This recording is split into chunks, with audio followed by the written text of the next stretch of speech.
What school you go to? Rockhurst High School. Okay. Walk us through some of the issues you've had. My knees always ached when I would squat. My back would hurt when I cleaned or deadlifted. I ended up having a shoulder strain for 2 weeks during the spring, but that's all changed since I started seeing Trevor. Now, again, here we got another car accident, but he's just playing sports.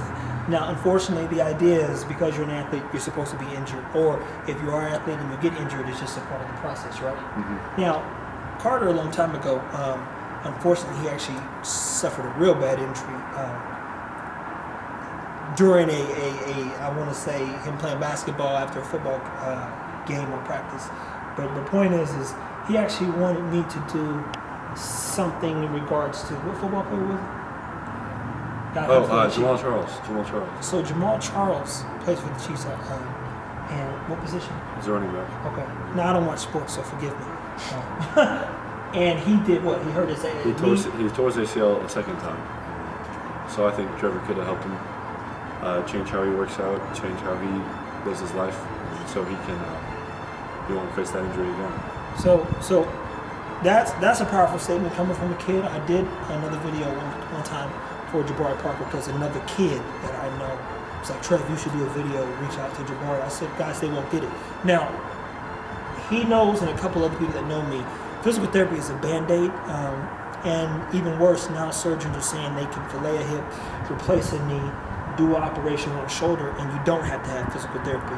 But unless it was an accident that happened, even if it was an accident, point blank, you need to go through some type of strengthening afterwards. But again, most of the time, the stuff that they do inside of physical therapy for a knee, back, and shoulder is not conducive to one's quality of life long term. Athletes somehow fall back into this, what I call the circle of care, aka circle of injury. Go to the surgeon, go to the physical therapist. You might get it managed by your pain managed by a chiropractor. Someone says you need strength, so then you go to a personal trainer, but we all know someone who ends back up at the surgeon, which is unfortunate.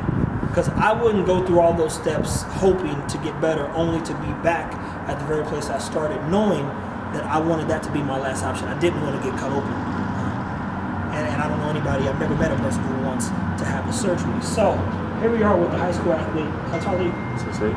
He's 6'8". Wants to play sports in college, correct? That's right. Do you know, did you know the things that we talked about prior to meeting me? No. How important is knowing about your body and how it works? Exactly. It's a lot of help, especially knowing that injuries are built up over time.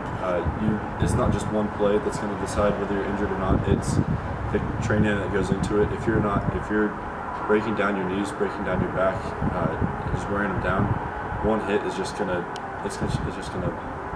be the what's the expression? I'll help him out. Injuries are created, is what he's saying. They don't just happen. Accidents happen. Helmet to the knee, playing basketball, stepping on somebody's foot. You can't control those variables. Using your knee, which is a joint allows movement, it never moves.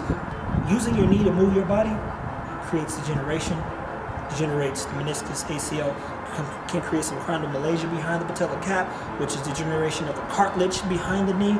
And then, like he says, you go out and step a specific way, and you tear your ACL, tear your meniscus. You should never step and tear something in your knee. If that happens, you've done something exactly wrong. At some point, everybody's going to have to use these processes and procedures. We've been taught that there's variations to push-ups, squats, deadlifts, shoulder exercise, and all this stuff. What I figured out is nobody's different. Everybody's joint's a joint, and we all move the same. And if you expose your joint in a way that it becomes a mover, it degenerates. Joints do not move. Over time, we'll cover again some more detail. Again, I just want to introduce another up-and-coming TFIT athlete who we hope to keep injury-free. This kid's a believer. He uses everything that I taught him, and he always wants to know more. Kills himself. And again, like I said, would you ever do things any different? No. You just know better, right? Oh yeah. And that's the thing. If you know better, you do better. If you want to protect your kids from injury, if you want to protect yourself from the surgeon or doctor, I know most people don't believe in this, but if he hurts his knee and it's not a tear and it's a strain or a sprain, we do hundreds of step-ups, hundreds of squats. He hurts his shoulder, we do variated plated presses and as he said, push-ups. If you hurt yourself moving, you treat it with moving.